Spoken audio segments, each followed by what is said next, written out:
చెప్పండి ప్రవీణ్ పగడాల గారు. ఏం చెప్పాలి అన్నది కూడా చాలా బాధాకరమనే చెప్పాలి. జరిగినటువంటి సంఘటన చూస్తే ఏం చెప్తారు మీరు? చాలా చాలా బాధాకరం. Unexpected shocking news. ఈ జనరేషన్కి ఒక మంచి వక్తగా, ఒక సిల్వ యోధుడిగా, అనర్గళంగా, అందరికీ అర్థమయ్యేలాగా, చదువుకోని వాళ్ళకు కూడా అర్థమయ్యేలాగా హిందీ, ఉర్దూ, ఇంగ్లీష్, తెలుగులో స్పష్టంగా సోదర భావంతో ఎవరికి నొచ్చుకోకుండా అంటే ఇప్పుడు సత్యం చెప్తే నిప్పు నిజం లాంటిది అన్నట్టుగా సత్యం అనేది ఒకటే అండి. యేసుప్రభు వారు దేవుడు పంపించిన దైవ మానవుడు. మన పాపాలన్నింటి కోసము శిల్వ మీద బల్యాగం ఇవ్వడానికని కుమారునిగా పంపించాడు దేవుడు ఒక్కడే, దేవుడు ప్రేమస్వరూపి. సో యేసుప్రభు శిలువ మీద రక్తం కార్చి చనిపోవటం వల్ల ఆ రక్తంలో, ఆ పరిశుద్ధ రక్తంలో మనందరి పాపంలో క్షమాపణ ఉంది. ఆయనే మార్గం, ఆయనే సత్యం, ఆయనే జీవము అని ఆయన డిక్లేర్ చేసిన దేవుడు. నాతో సమయం ఎవరు లేరు, ఆకాశాన్ని భూమిని అంతా క్రియేట్ చేసింది నేనే అని. అయితే మీరందరూ, దేవుడు మనకు ఒకటి ఫ్రీ విల్ ఇచ్చాడు. ఆ ఫ్రీ విల్ అంటే మీరు చూస్ చేసుకోవచ్చు, ఏదో ఫోర్స్ఫుల్గా మీరు నమ్మాలని కాదు.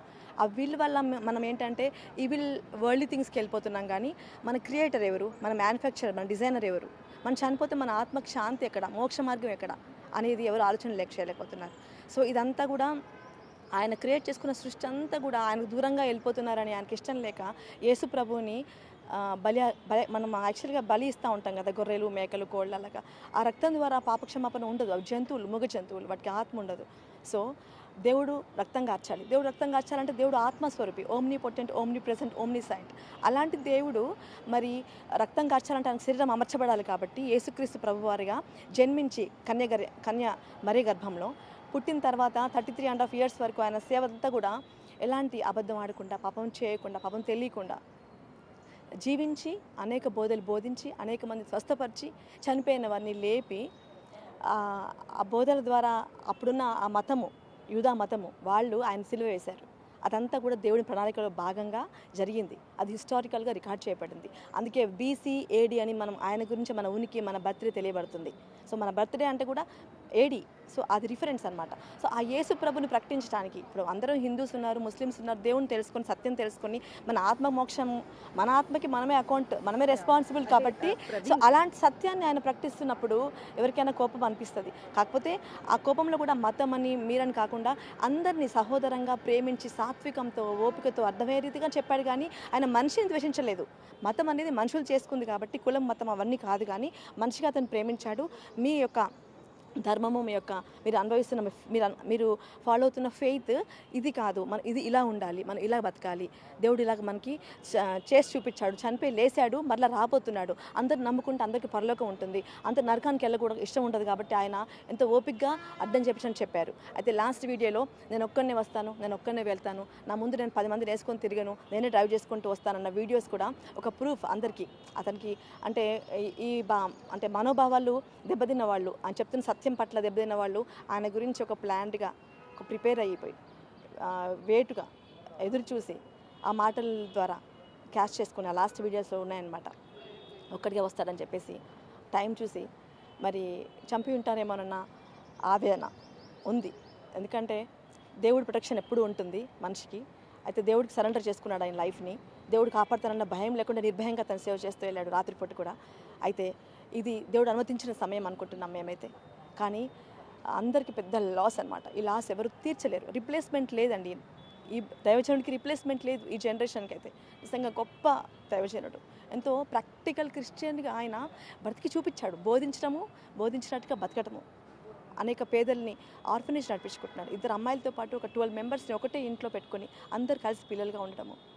తను నార్త్ ఇండియన్ ఆమెను పెళ్లి చేసుకొని దేవుడి సేవకు సమర్పించుకొని, ముస్లిం బ్యాక్గ్రౌండ్ ఫాదర్, మమ్మీ క్రిస్టియన్ అయినప్పుడు ఆయన మాట్లాడే తీరు చూస్తూ ఉంటే ఉర్దూలో అనర్గళంగా మాట్లాడతారు. సో ముస్లిం సోదరికి అర్థమవుతుంది, హిందూస్కి అర్థమవుతుంది, క్రిస్టియన్స్కి అర్థమవుతుంది. అందరికీ సరిపడా దేశం అంతా కూడా అన్ని భాషల్లో మాట్లాడే మంచి దైవజనుని ఈరోజు కోల్పోయాము.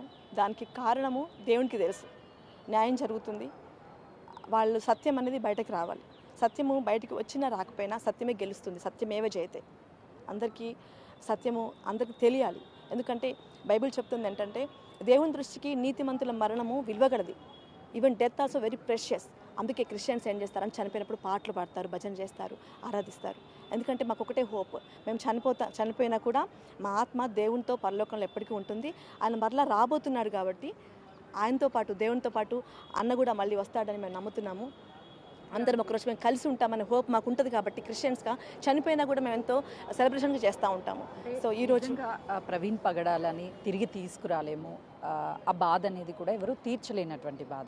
ప్రవీణ్ పగడాల మరణానికి అంటే తనకి ఆత్మశాంతి కలగాలి అని అంటే ఎలాంటి న్యాయం కావాలనుకుంటున్నారు, ఎలా న్యాయం జరుగుతుంది అనుకుంటున్నారు? ఆత్మశాంతికి మనం మామూలుగా వాట్సాప్లో ఎవరు చనిపోయారని తెలిస్తే మన గ్రూప్స్లలో రెస్ట్ ఇన్ పీస్ రిప్ అని పెట్టేస్తారు. రెస్ట్ ఇన్ పీస్ అంటే మనము ఆత్మశాంతి చేకూరాలని మనం కోరుకోవటము కంటే ఎవరి ఆత్మకి వాళ్ళే అకౌంట్. ఇప్పుడు ఆయన చేసిన ఆత్మకి, ఆయన చేసిన దైవ కార్యాలకి, దేవుని సమర్పించుకున్న జీవితానికి దేవుడు తన ఆత్మని తను చేర్చుకుంటాడు, దేవుని దగ్గర ఉంటుంది. ఆత్మకు శాంతి అనేది ఆయన బతికిన జీవితమే, ఆయన అకౌంటే, ఆయన జీవితమే ఆయన ఆత్మకి పరలోకం దగ్గర చేర్చబడింది. దానికి డౌట్ లేదు, మా అందరికి ఆ హోప్ ఉంది. అయితే న్యాయం అనేది జరగాలి, ఎందుకంటే రేపొద్దున మళ్ళీ రిపీట్ అవ్వకుండా ఉండటానికి. మీరు చాలా వింటున్నారు, నార్త్ ఇండియా నుంచి కూడా యాంటీ కన్వర్షన్ లా కానీ ఒక ఫ్రీ, మనకు సెక్యులర్ ఒకటి కాన్స్టిట్యూషన్ ఉంది, ఫ్రీ విల్ ఉంది మనకి. మనము ఏదైనా మన ఒపీనియన్ని ఫ్రీగా మనం చెప్పొచ్చు. అలాంటిది మీరు మీ ఫెయిత్ని కూడా మీరు డిక్లేర్ చేయొచ్చు. కానీ యాంటీ కన్వర్షన్ లా వల్ల కల్లా నార్త్ ఇండియాలో కానీ అంతటా కూడా చాలామంది చర్చిల పైన, పాస్టర్స్ పైన దాడిని మీరు చూస్తూ ఉన్నారు, వింటూ ఉన్నారు. ఇది మరలా రిపీట్ అవ్వకుండా ఉండడానికి ఈ క్రైస్తవ్యంలో మా అందరిలో ఒక ఐక్యత, ఒక ప్రేమ, ఒక యూనిటీ వచ్చేసింది. ఇలా జరిగితే ఇంకా అన్యాయం మేము ఓర్చుకోలేము, మేము కూడా పోరాడతాము అనేది. సో అదంతా చూపించడానికి ఒక జనాంగం మేము ఆవేదన పడుతున్నాం దేశం వ్యాప్తంగా. దానివల్ల నెక్స్ట్ గవర్నమెంట్కి కానీ, లాకి కానీ, తీర్పు తీర్చడంలో కానీ, శిక్షించడంలో కానీ ఒక మేల్కొల్పు రావాలి.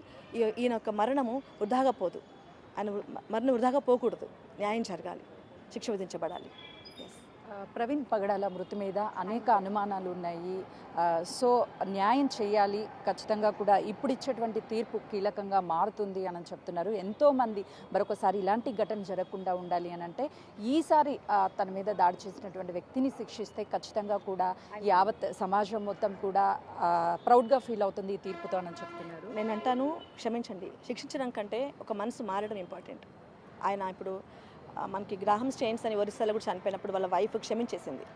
ఆమె క్షమించినా దేవుడు క్షమిస్తాడు, కానీ పశ్చాత్తాపడితే క్షమిస్తాడు.